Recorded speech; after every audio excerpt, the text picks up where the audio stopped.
হাড্ডাহাড্ডির লড়াই, ভাঙা গড়ার সমীকরণ এবং টান টান উত্তেজনার মধ্য দিয়ে শেষ হল বাংলাদেশের ত্রয়োদশ জাতীয় সংসদ নির্বাচন এবং গণভোট। নির্বাচনের ফলাফলের সংখ্যাগরিষ্ঠতা পেয়েছে বাংলাদেশ জাতীয়তাবাদী দল বিএনপি।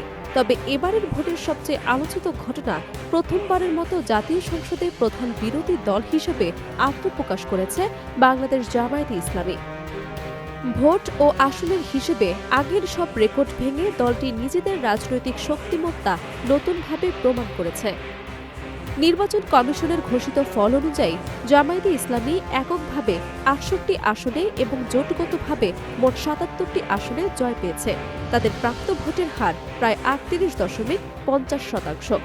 এর মাধ্যমে দলটি শুধু সংসদে প্রধান বিরোধী দলের আসনেই বসছে না, বরং দীর্ঘদিন পর জাতীয় রাজনীতিতে একটি পূর্ণাঙ্গ ও কার্যকর বিরোধী শক্তি হিসেবে আত্মপ্রকাশ করছে।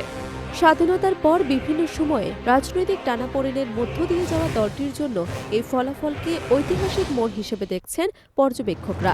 এবারে নির্বাচনে জামায়াতের বড় অর্জনের একটি গুরুত্বপূর্ণ দিক হল তাদের ভৌগোলিক বিস্তার।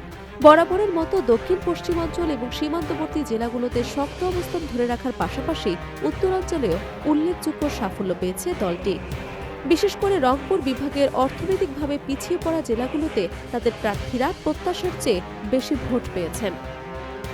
স্থানীয় পর্যায়ে সংগঠনের সক্রিয়তা, তৃণমূল ভিত্তিক প্রচারণা এবং ভোটারদের সঙ্গে সরাসরি যোগাযোগ কৌশল এই সাফল্যের পেছনে ভূমিকা রেখেছে বলে ধারণা করা হচ্ছে। সবচেয়ে তাৎপর্যপূর্ণ সাফল্য এসেছে রাজধানী ঢাকায়। মোট ১৫টি আসনের মধ্যে জামাত ও তাদের জোট ৬টিতে জয় পেয়েছে। নগরভিত্তিক রাজনীতিতে দীর্ঘদিন ধরে দলটির প্রভাব সীমিত ছিল বলে বিশ্লেষকদের মত। নিজেদের ইসলামপন্থী দল হিসেবে পরিচয় দিলেও নির্বাচনের আগে দলীয় অবস্থান নিয়ে নানা আলোচনা হয়।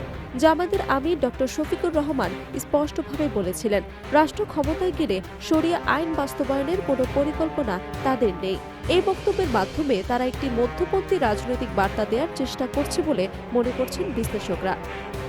একই সঙ্গে নারী অধিকার ও সংখ্যালঘু ইস্যুতে দলটির কিছু নেতার অতীত বক্তব্য নিয়ে সমালোচনা থাকলেও এবারের নির্বাচনের সংখ্যালঘু সম্প্রদায় থেকে প্রার্থী দেওয়ার বিষয়টি বিশেষভাবে আলোচিত হয়। তবে হিন্দু সম্প্রদায় সহ অন্যান্য সংখ্যালঘু গোষ্ঠীর প্রতি দলটির ভবিষ্যৎ দৃষ্টিভঙ্গি কী হবে তা নিয়ে এখনও উদ্বেগ রয়ে গেছে একাংশের মধ্যে।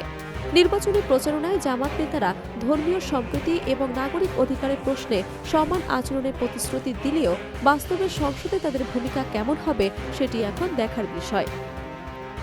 নির্বাচনী ফলাফল ঘোষণার পর এক বিবৃতিতে ডক্টর শফিকুর রহমান বলেন, মাত্র ২টি আসন থেকে আজ দেশের অন্যতম বৃহৎ বিরোধী দল হিসেবে আত্মপ্রকাশ করা জামায়াতে ইসলামীর জন্য একটি ঐতিহাসিক অগ্রযাত্রা।